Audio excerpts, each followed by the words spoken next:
The United States Food and Drug Administration on Wednesday authorized a booster dose of the Pfizer and BioNTech COVID-19 vaccine for those 65 and older, all people at high risk of severe disease, and others who are regularly exposed to the virus.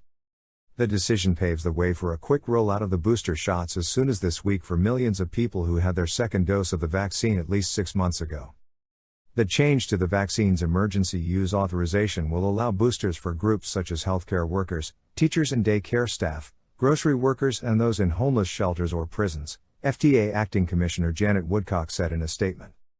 Pfizer had asked the FDA to expand its vaccine approval to include boosters for all people aged 16 and older and presented data last week to an outside FDA panel of advisors that it said showed waning immunity over time. The panel voted against the proposition that boosters were needed by everyone but said evidence showed they were helpful to older people and those at high risk. Read more. Dr. William Schaffner, medical director of the National Foundation for Infectious Diseases, said the FDA's statement was more expansive in who it included as eligible for boosters when compared to the panel's recommendation. A SIT could vote Thursday on the use of a third shot of the vaccine, an agency official said at a public meeting of the panel on Wednesday.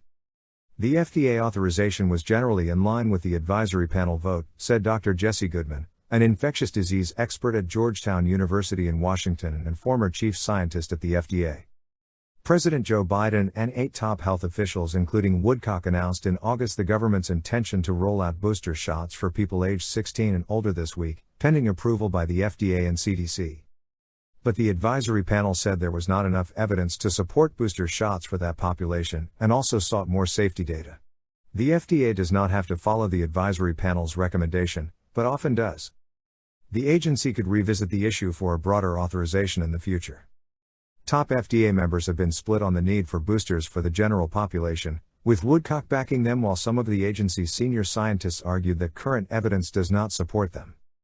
Some countries, including Israel and Britain, have already rolled out COVID-19 booster campaigns.